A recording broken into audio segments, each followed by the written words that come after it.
Hello, everybody. I'm George from Ireland. Just been called Hugh Grant. Thanks a lot. An obese, poor woman's Hugh Grant. But anyway, so this video is about this Romanian presidential election.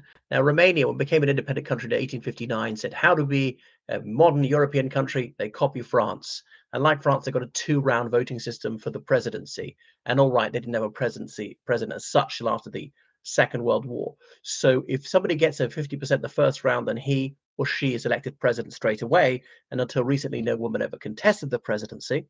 But if no one wins in the first round over 50%, and that hasn't happened since they're rigged in the communist era, they go to a second round, in which case the top two candidates proceed to the second round, the lower candidates all eliminated.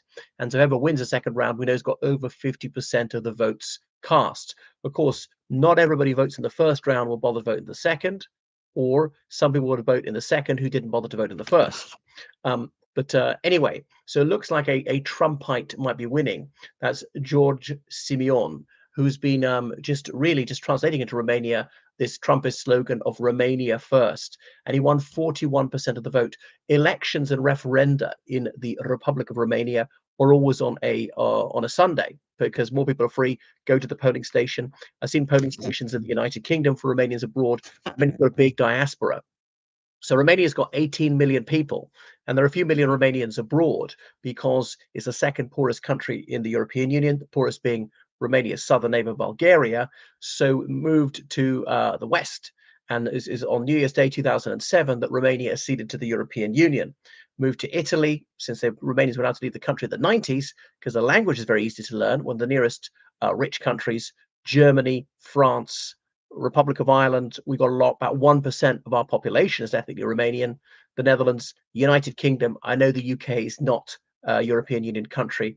The Romanians moved to Canada, the USA, and so forth. You find Romania's United Arab Emirates. Romania's got a lot richer over the last 20 years, partly from European Union funds. Some been stolen, some been squandered. But even so, some has got through to improve the roads, railways, airports, schools, hospitals, everything.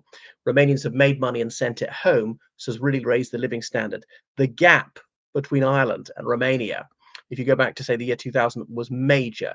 In Ireland, we're sort of earning sort of 5 times more than people in Romania. We might be now earning like 3 times more, something like that. So Romania's really caught up, especially bearing in mind that money will go further.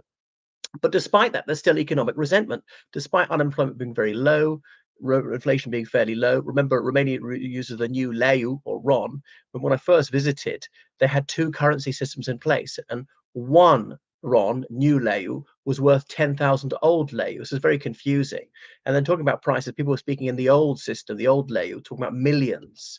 But they weren't translating it. They weren't knocking off 4 zeros to put it into the new currency.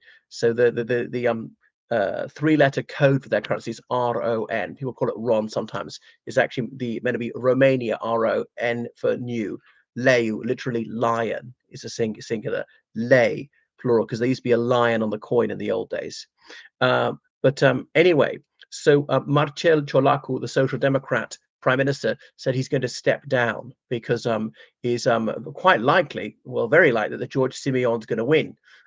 So the Social Democratic Party candidate was Nicu Șordan, he was the general mayor of Bucharest, because Bucharest is divided into sectors, a bit like boroughs in the United Kingdom, very boringly named Sector 1, 2, 3, 4, and each mayor has got a sector. Then there's a general mayor for the whole of the capital city, and so on. So and Ciolacu has only been in office in 2024. He's very much committed to the European Union. So George Simeon is critical of the European Union, but he doesn't advocate withdrawal. In the old days, the Great Romania Party, they were opposed to join the European Union, but once Romania joined, they accepted it, realizing it was very popular. Romania's getting a lot of money. People have the chance to live and work in wealthier countries. And so it was just really the only game in town, and so on. So 18th of May will be the second round. So there's usually a fortnight between the first round and the second round. So Simeon, he says, okay, we'll be a part of the European Union, but we want real sovereignty. And he's been against arming Ukraine. Now, remember, Romania is a neighbor of Ukraine. I remember Bucharest, there's an association of Ukrainians there. It's been there since the early noughties anyway. And also Romanians, well, also lots of Ukrainians came into Romania when the war began directly, some via Moldova. Moldova, Romania's neighbor. Moldova was part of Romania at some points in history, part of the Russian Empire, Soviet Union at some points in history. Their flags are the same, except they've got that special emblem on the central bar of the Moldovan flag. And I used to see in Romania all that, slogans painted "Basarab Pământ Românesc," Bessarabia is Romanian soil. Bessarabia being the old name for Moldova. And indeed, there's a province of northeast Romania called Moldova. So someone say, so that's why they often say the Republic of Moldova as opposed to Northwest Romania. And Moldova says its language is Romanian. They used to call it Moldovan, but really it's 98% the same.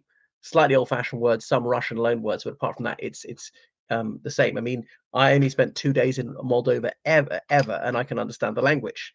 I mean, not perfect. My Romanian is not that good anymore, and so forth. But there's that dispute in Moldova because of the Russian illegal occupation of Transnistria since 1999. So Ilie Bolojan is serving as the interim president, but he's not seeking the substantive presidency.